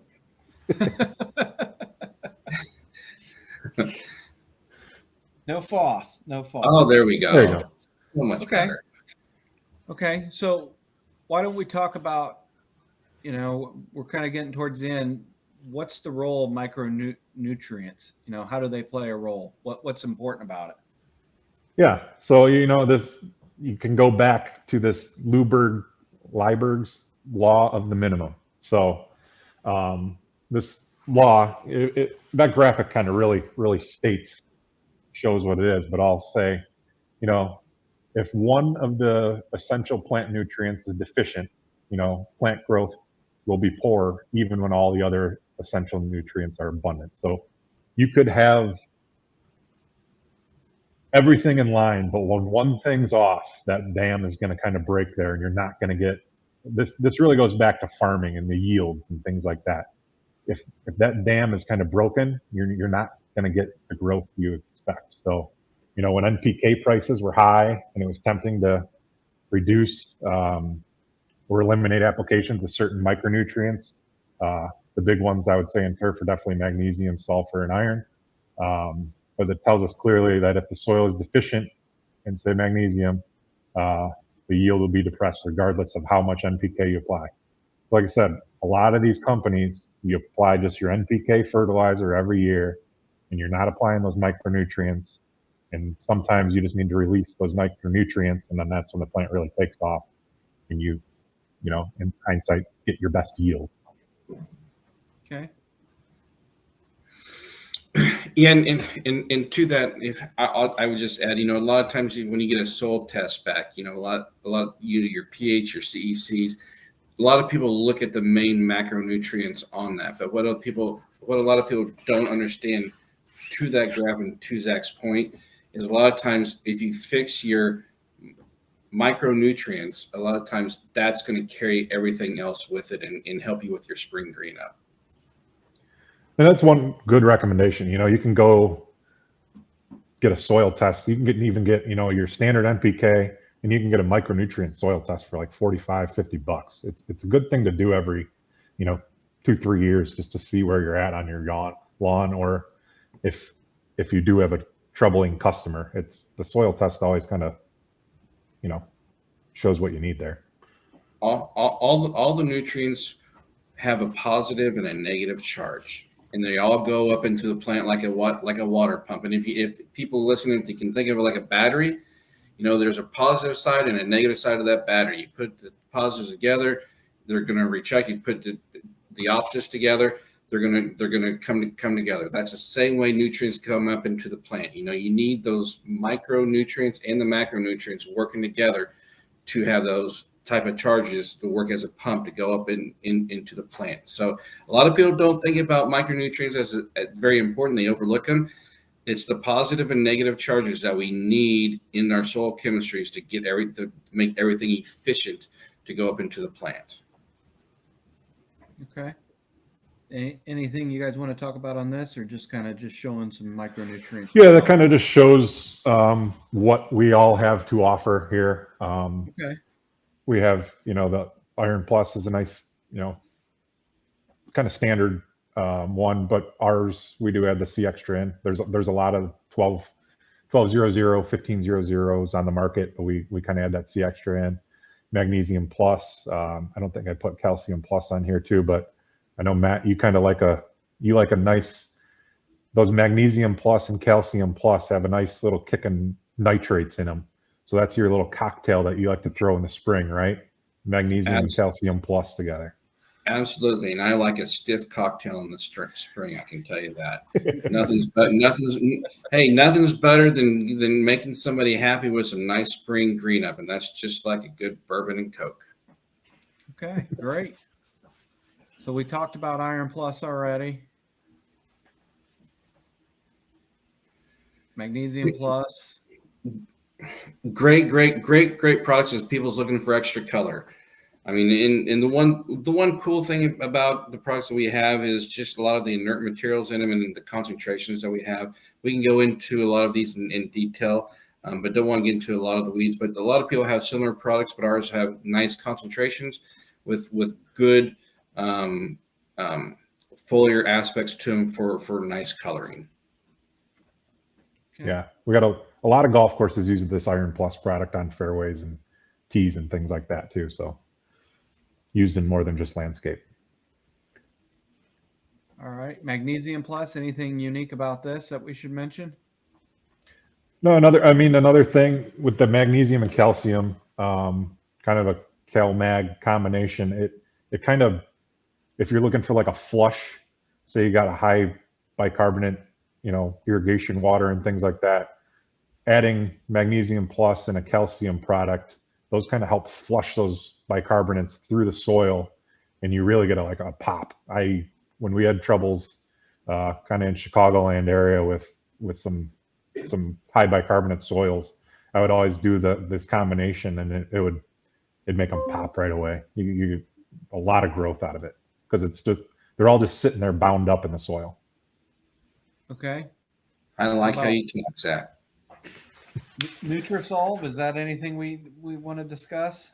Yeah, I think Nutrisolve is one of the more, it's kind of just the whole micronutrient cocktail. I think it's a nice rate of everything. Kind of the standard will address all your micronutrient, wide range of deficiencies. And another product I don't think we have on here it's basically Nutrisolve plus Hydrotain. It's got a little Hydrotain in it. It's more for like a maintenance rate, but it's a multi-purpose plus, it's called. So it's got some Hydrotain in it, and then it's basically Nutrisolve with all those micronutrients. I think Matt likes that product, if I remember right. I like all of our products, Trent. All of them. And I like how Zach talks about them. All right. So soil amendments, we're kind of finishing up. What's unique about these guys as products? Yeah. So, you're if you get sodium, at least I'm up here in Milwaukee, and we had some snow already this year. I'm sure some people put salt out, even though you knew the snow was going to melt a couple hours, a day later. But put some salt out, right? So you got sodium in the soil. So you got to flush that salt through. That's what calcium kind of does best. So, the going back to the positive and negatives there. They flush each other out. So that's what the NAX product can do. It's a soil flush and then neutralize. If you're looking to lower your, pH and things like that, your sulfur products will help neutralize the soil, right? And that's also a good product if you kind of use it unconventionally a little bit to add it into a tank mix for spring green up. I mean, with the sulfur in there, you can create your own type of a mix, and it's just a great overall product that I like a lot. Not used as nearly as much as it could be for its normal purposes, and for some unconventional solutions that you might want to add. Okay. And there we've talked about the salt flush. I don't know. Yep. If you want to add anything to it, but there's neutralize. I think we covered it. So Very cool products. Yeah. Overseeding, Yeah, I'll just touch on this. I know we're kind of past that time of the year, depending on probably past it kind of everywhere. Even if you're down south and you're overseeding with ryegrass, it's might be a little too late. But the best time if you got to repair your yard and things like that is that fall window, because you don't have as much weed competition. Your weeds are usually typically taken care of. The soil temperatures are the best at that time, and then kind of day length and things like that. But it always goes back to timing. Say you did it 2 weeks ago, and then you got a hard frost. Those are juvenile plants. They're not gonna make it through the winter. They're gonna get a little trampled down. And then, like I said, just water it like crazy. But that's where Moisture Manager kind of comes into play again. It can coat that seed and keep it wetter longer. And just going back, another thing, make sure you got good seed to soil contact. If you're just putting it in a spreader and going across the top of your lawn, you might as well just be throwing the bag out, let the birds eat it, get it down into that soil. If you got to even kind of cover it back up with, fresh new soil, it'll get better contact, really push it into that soil. Okay. Matt, you have anything you want to add, or is that good? I think the best person to ask about overseeding is a sports turf management guy or girl. They just seed everything. They cover up all the mistakes they make, with seed. That's always throwing it out there, but this is a good, Penn State did germination study there. You can see in sand and soil. I've done it in bins for trade shows and things like that. You can really, I think on the next slide too, if you go, it's University of Illinois did a study. We see about a 30% increase compared to the control, 20% just as far as germination rates. So, right. But another product, we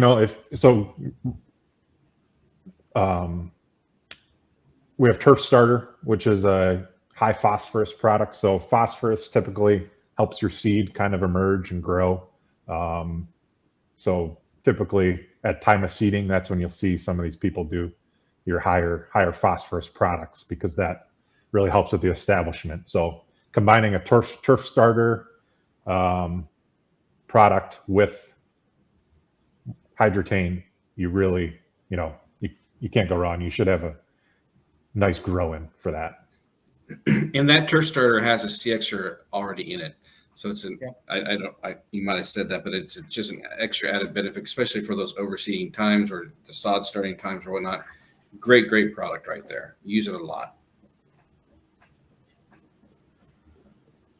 All right. And so we have ArborRx, guys.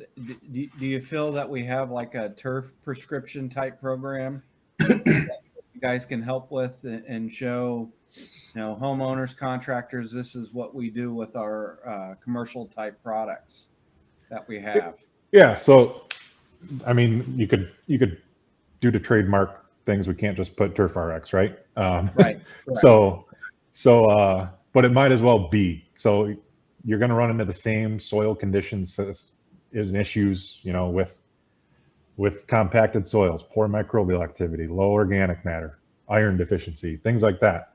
All those are going to persist in turf too.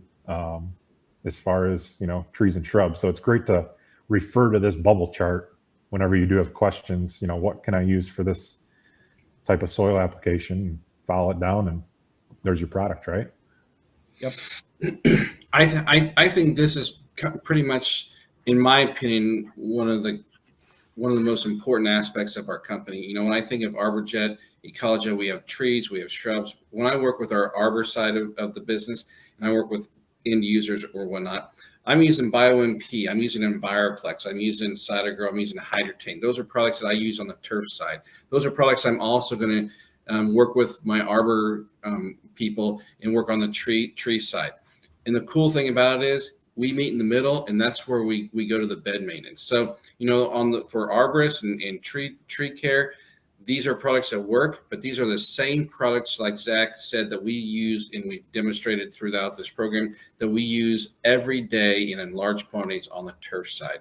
This Arbor RX is where our companies meet in the middle and where we branch off and we help people. As we said at the very beginning, one of the only companies that have the true solutions for tree, bed maintenance, turf, and soil. And this is where we meet in the middle on it.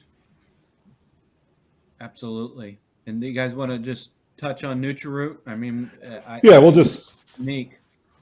Yeah, we'll just touch. I mean, it's kind of it should be, it's a combo product. So it's a blend of the hydroscopic humectant, so Hydrotain, your C extract, and then some humic acid, and then you're getting a little pop with NPK in there. So, great for tree transplants. I would also say this would be a great product for establishing, seeding. This would be a great product for seeding if you could use it in that sense, because it has kind of all those products combined in it. I know Trent, you probably could talk about this more on the tree side. Yeah, I mean, NutriRoot is unique because it brings three products into one.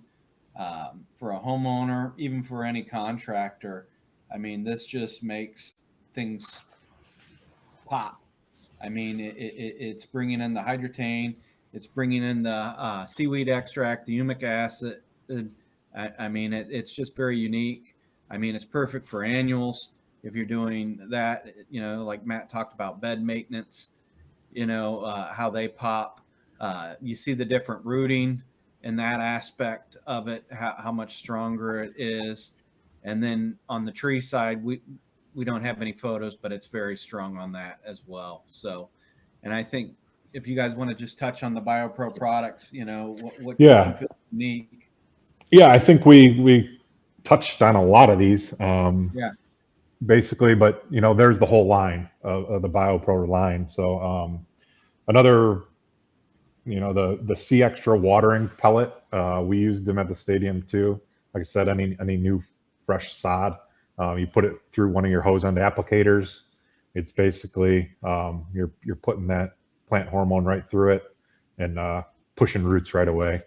I think we kind of touched on most everything there too, but we'll throw TCI. Stay tuned for some interesting stuff with NutriRoot, right? Yeah, more stuff coming. So we got winter preparation. I think I'll just the last thing we talked about, right?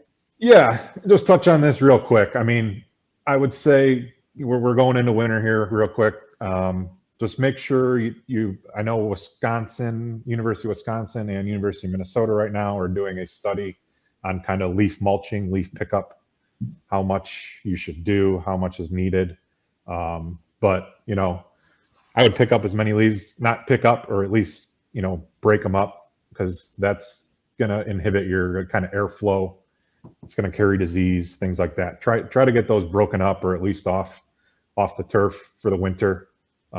Even if you're not getting snowfall and things like that, and they're sitting there wet and cold, it's going to, limit photosynthesis throughout the winter and things like that. And then the frost, avoid frost is walking. You'll see coming out of the spring, you'll see your frost prints and things like that. And then winter desiccation. So maybe you're in an area like Kansas City where you get cold, right? But maybe you don't get as much snowfall and things like that. Hydrotain and CytoGrow together, really help with that winter desiccation. So any moisture that you can, keep away or not let it lose as much, is beneficial coming out. So the reason you get winter desiccation is because the crown of that plant dries out. So if Moisture Manager or Hydrotain can hold on to that, that's where you're going to come out winning. So those two products are great coming out of it. You'll see great results coming into the spring. I like what you're talking about, Zach. Yep, I like it. Hydrotain Cytogrow. Yep. That's the key. That's the key. And good IPM, right? Yeah. I mean, this goes back to this general basic, right? If you do all these things, we don't really carry any turf, insecticides, herbicides, things like that. But if you're promoting a healthy, vigorous turf plant, it'll quickly recover from insect damage. So, what is that appropriate level you can get to and things like that. So that's what you can hopefully get there with a lot of our products and not have to, apply insecticides because you're doing your cultural practices correctly. So you're not overwatering and over fertilizing and making those pests make it more of a detractable site. But great. Matt, you got anything else? Or are we good? No, I mean, the only thing that, just a reminder to the people listening, hopefully they've kind of taken this as a story that we've told, Trent, we talked about, the moisture management and hormones and how the soil works and how nitrogen works and how efficient some of our products can make their programs be and whatnot. And then Zach kind of finished up with the whole thing is, hey, when you do these things the right way and we actually pay more attention to how everything kind of works on individual basis and per applications month to month throughout the year, it really does help not just in turf healthcare, but as Zach just mentioned, in the other aspects of the stewardships of how we treat our plants and how we treat the earth and how we treat the soils and everything. We have better insecticide management, we have better weed management, we have better moisture management, we have better plant health care. So everything kind of coexists together. And when we pay attention to it all, like we've been talking about, instead of just NP and K, we really make everything we're doing a lot more efficient and a lot more better, and it saves at the bottom line. And that's the most important thing that hopefully through this story we've tried to say or try to tell tonight that people listening can understand. I think you guys have done that. I mean, my takeaways are, with Hydrotain, Cytogrow, BioMP, and Enviroplex, we're building a great,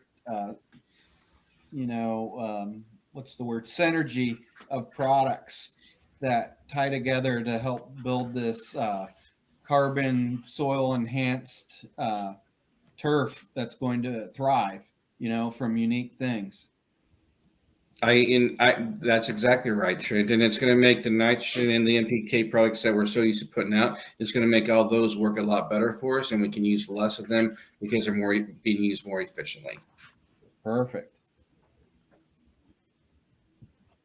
I have one more question here for you guys, and that is about pet spots, dog urine, dog poop. What can be done to prevent that and to repair it? That one's always tough. Essentially, at least from my experience, it's more, there's urea in the dog's urine that is burning the plant. So it's essentially a quick release nitrogen that's burning the plant. So it's a fertilizer burn when you really think about it. Especially, it's more prone in female dogs too. And there is, you can try some of the, like an NAX, which would be a salt kind of flush rejuvenation, but it's also most likely burned and dead. Is that what Matt, is that what you're getting? Yeah, it's there's not a golden nugget for that scenario, but there are a lot of things that we can do that can help it. And what Zach was kind of saying is, Hydrotain is one of those that we've kind of talked about that, yeah, it's a quick release fertilizer. Well, if we think about that, well, how do we combat that? Well, we combat that with having a quick recovery program. We combat that with having a healthy plant And so when that ammonia goes down into the soil and into the plant, well, we make sure we have the right nutrients and the right stuff in the plant to make it as healthy as we can. So if you're talking about cool season grasses, well, let's make a cider grow. Let's do some salt flush and add that to some of our normal annual program, mainly on a monthly basis. If you have a lot of pets in the yard that's going out there all the time, if we have warm season grasses, let's get some cider grow out there. Let's push those stolons out a little bit quicker, hydrotain, and let's use some Enviroplex, that's going to help make a lot of the other nutrients more efficient. That's going to break down some of those salts that we have that's being left in our soils. So there are options that we have to use within our portfolio of products. It's just a matter of, hey, what time of year is it? If it's summertime, I'd be using hydrogen cider grow. If it's springtime, I'd be using some of that salt flush, on the spot spraying, like Zach was saying. So definitely options, but there's not a golden key for just making everything perfect on it. Did I say that okay, Zach, you think? Yeah. I mean, go back to, if you got to overseed those areas and things like that, go back to the kind of products we talked about overseeding too. Yep. The bottom line is we have solutions for it. They might not be the best solution depending on the time of year and what type of grass you have. You just have to pick or ask one of us, what would be the best solution from our products for that time of year. All right. Well, great. Thank you very much, guys, for joining us and putting on this presentation. The quiz link for CEUs is in the comments section. It's pinned there.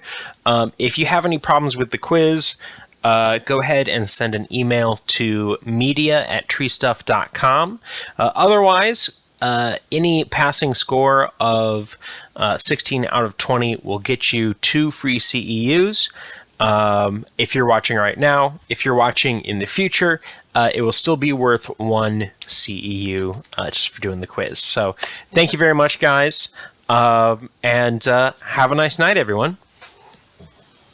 Thanks. Thank you. Thank you so much. All right, and we...